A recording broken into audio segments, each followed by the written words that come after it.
संत समाज की जय, भक्त समाज की जय।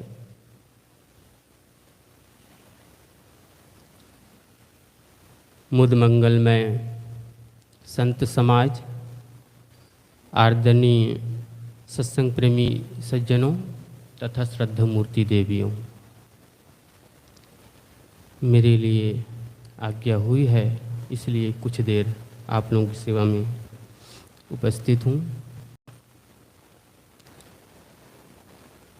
आज सत्संग की शुरुआत में हमारे संत के द्वारा ही एक सूचना सुने कि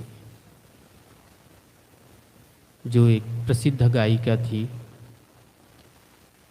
लता मंगेशकर, कौन नहीं जानता, सब जानते हैं।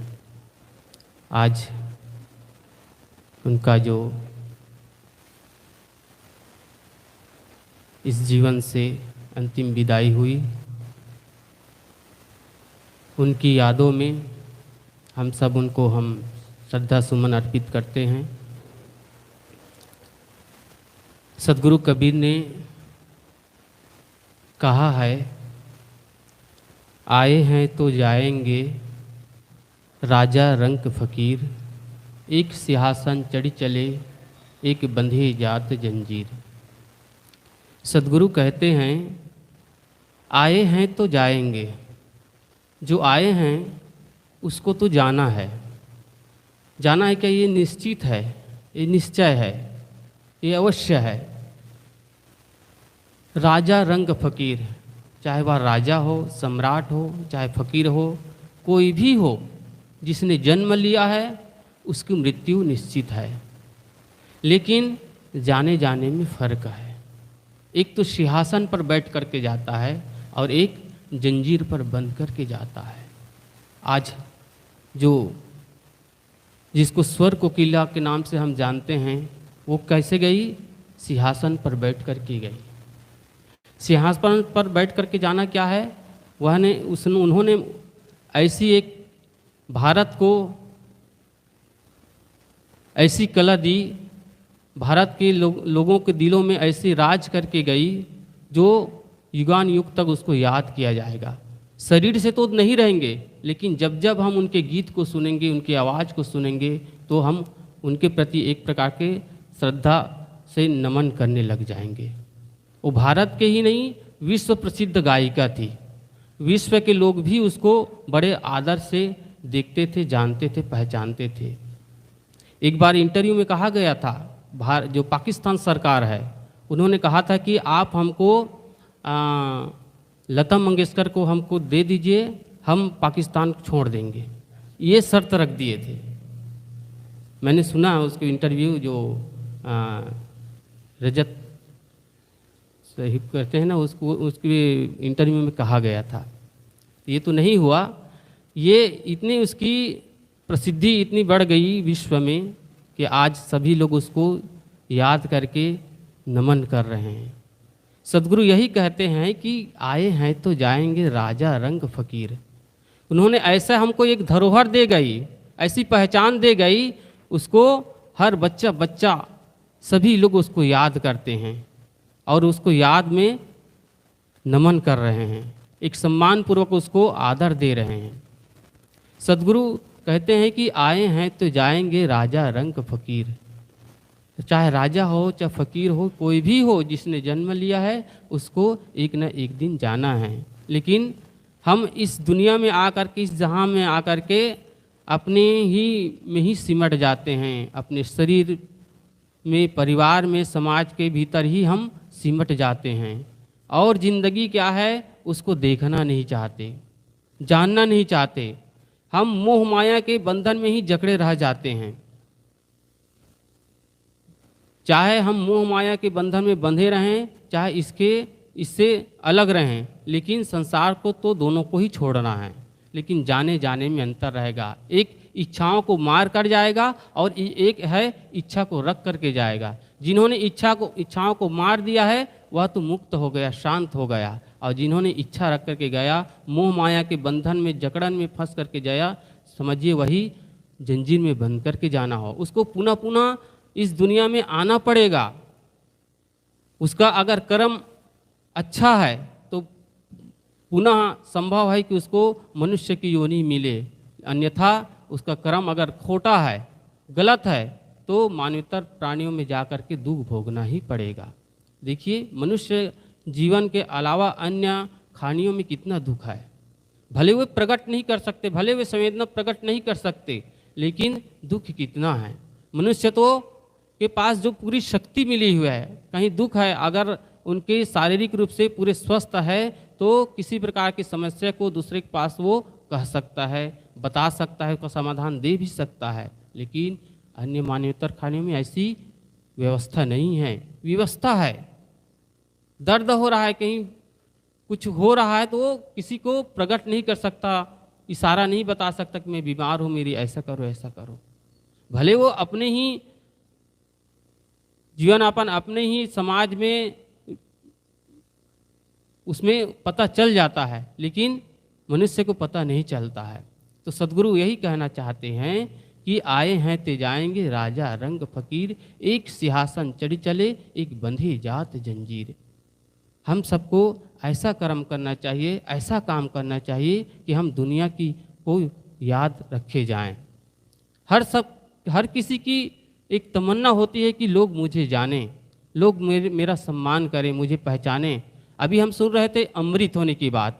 अमृत होने की बात है। अमृत कोई ऐसी वस्तु नहीं, ऐसी कोई चीज़ नहीं है जिसको पी करके अमर हुआ जा सकता है। लेकिन हम ऐसा भी कर्म कर सकते हैं जो हम अमृत अमर हो सकते हैं। जैसे बड़े बड़े महापुरुषों ने आज ऐसा कर्म किए, ऐसे हमको ज्ञान दिए, ऐसे संदेश दिए जो अमर हो गए, जिसको हम महापुरुष की उपाधि देते हैं, संत की उपाधि देते हैं, भगवान की उपाधि देते हैं।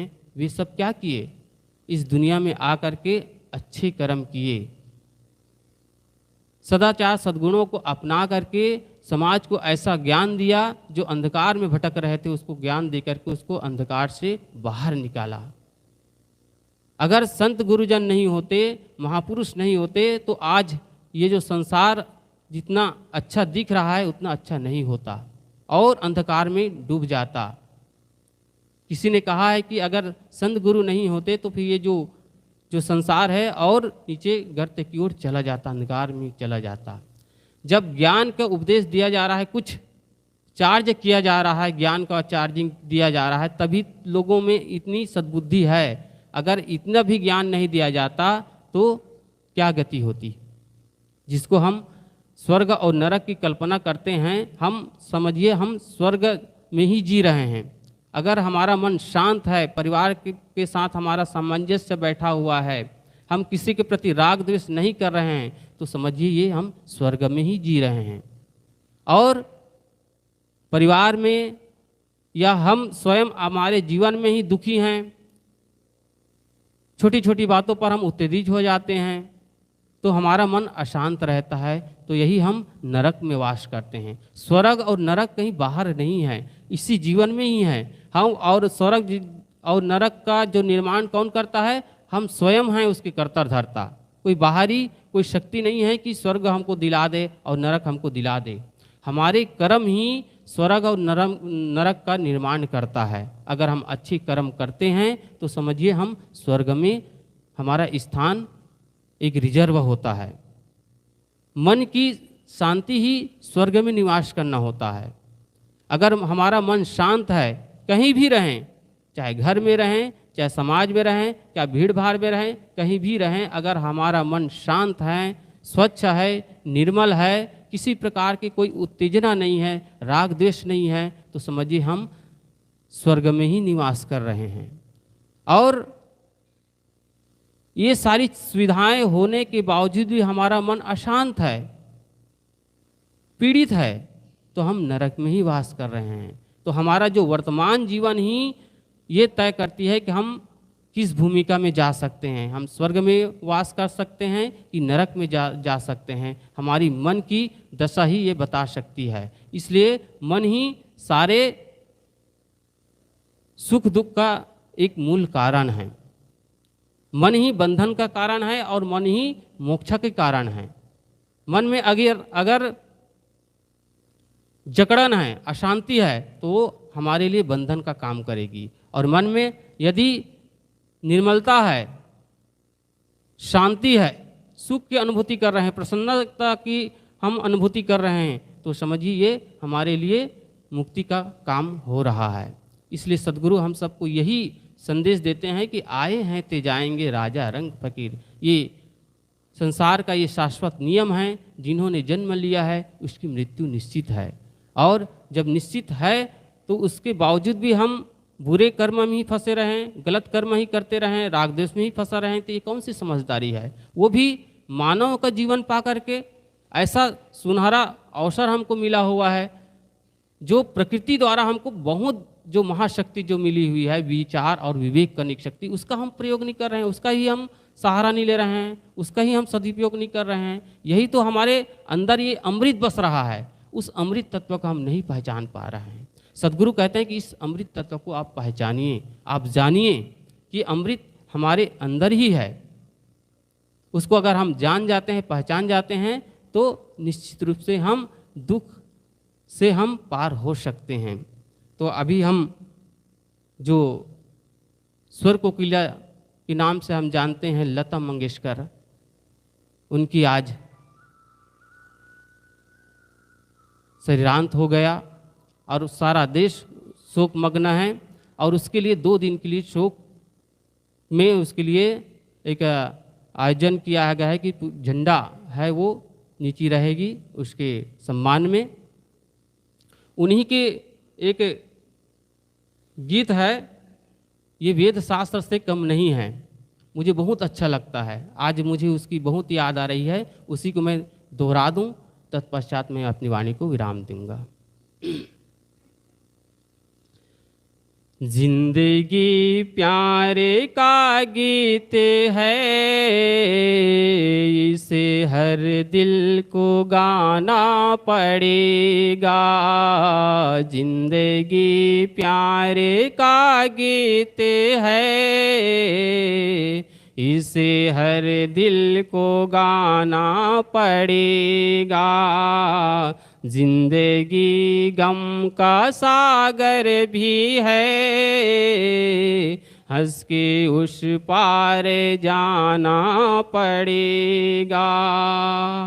जिसका जितना हो आंचल यहाँ पर, उसको सौगात उतनी मिलेगी। जिसका जितना हो आंचल यहाँ पर, उसको सौगात उतनी मिलेगी। फूल जीवन में गर ना खिले तो कांटों से भी निभाना पड़ेगा। जिंदगी प्यारे का गीत है, इसे हर दिल को गाना पड़ेगा। जिंदगी गम का सागर भी है, हंस के उस पार जाना पड़ेगा। है अगर दूर मंजिल तो क्या, रास्ता भी है मुश्किल तो क्या। है अगर दूर मंजिल तो क्या, रास्ता भी है मुश्किल तो क्या। रात तारों भी ना मिले तो दिल का दीपक जलाना पड़ेगा। जिंदगी प्यारे का गीत है, इसे हर दिल को गाना पड़ेगा। जिंदगी गम का सागर भी है, हंस के उस पार जाना पड़ेगा। जिंदगी एक पहेली भी है, सुख दुख की सहेली भी है। जिंदगी एक पहेली भी है, सुख दुख की सहेली भी है। जिंदगी एक वचन भी तो है, जिंदगी एक वचन भी तो है, जिसको सबको निभाना पड़ेगा। जिंदगी प्यारे का गीत है, इसे हर दिल को गाना पड़ेगा। जिंदगी गम का सागर भी है, हंस के उस पार जाना पड़ेगा। जिंदगी एक एहसास है, टूटे दिल की कोई आस है। जिंदगी एक एहसास है, टूटे दिल की कोई आस है।